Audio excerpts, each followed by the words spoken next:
everyone. I hope this message finds you well. I wanted to tune in today to talk about judgment, and I know it is a theme that might be a little hard for some of us, and it's also something that many would rather not talk about, especially people that are invested in spirituality and that would love to be loving. It is something that we have a tendency to disown. After all, who would love to be seen as judgmental, and who would love to be seen as critical of others and maybe even themselves?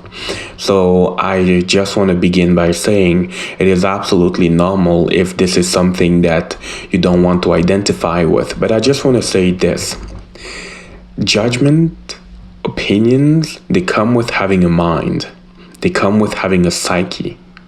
They come with having, I want to even say, a brain, And very often when we are invested in spirituality, because it is something that is spread across, almost every spiritual belief system that is out there, that judgment is bad, we try to disown it. We try to get rid of it.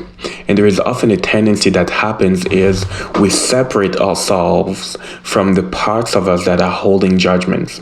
It's as if we are having a trauma response to the part of us that is holding judgments, because we want to be seen in this new light, right? We suppress it, we deny it, we push it away. We don't want to identify with these parts.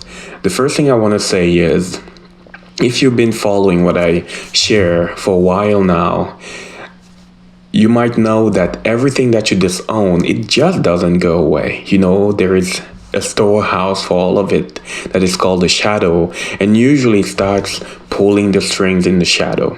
And how does it really pull the strings? You get in the presence of the kind of people that you would happen to judge in the past, and you become reactive. You don't even know why. Right? You become reactive. There is that inner struggle because that part of you is called forward by this individual that you used to judge before. But you think you've actually transcended judgment, whereas you've only suppressed judgment. So I want to put that first distinction. Very often we think we have transcended judgment, whereas we have only suppressed judgment.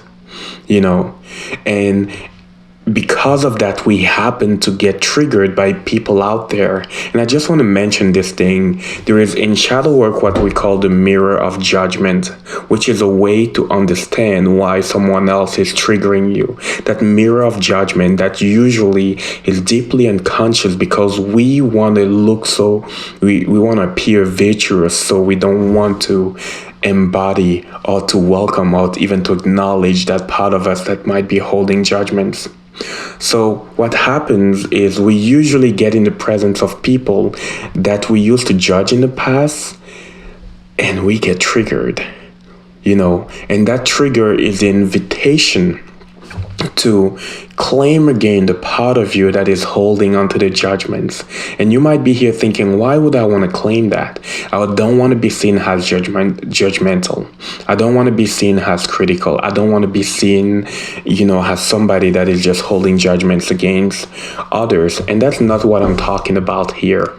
The main point that I want to talk about is your unwillingness to embody that part of you. Sometimes it keeps you in a place where you act precisely from it, when you become reactive.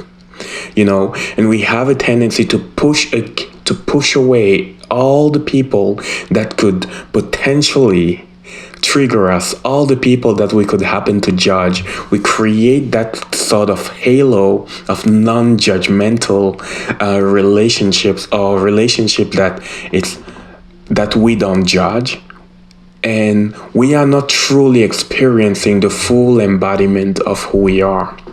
The first thing that I want to mention here is being non-judgmental doesn't mean having no judgments. It just means not letting them come in the way or stand in the way of your ability to love. And I might repeat that again. Being non-judgmental, it doesn't mean having no judgments. It means not letting that stand in the way of your ability to love. So what happens when you disown, that part of you that might be holding on to judgments? The next time you step in the presence of somebody that could potentially, that you could be holding judgments against, that part of you steps in the middle. You become reactive or you get triggered. Therefore, you are not able to relate to them. You are not able to empathize. You're not able to love. So what you didn't want is exactly what is happening.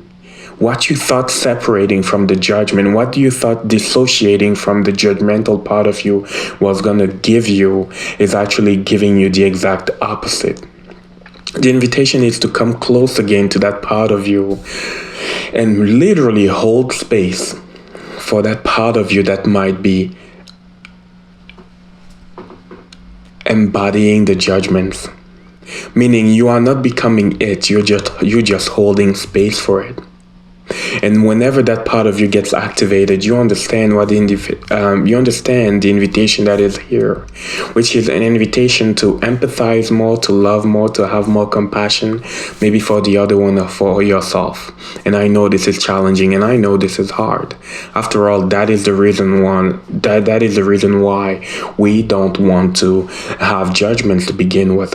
But when you give yourself the grace to understand, having judgments doesn't make me a bad person, a wrong person. It doesn't make me somebody that's not enlightened. Having judgments makes me human. I'm just a human being for having judgments. I'm willing to honor that, acknowledge that, and understand the deep invitation that is here, which is open a little bit more my perspective to different perspectives.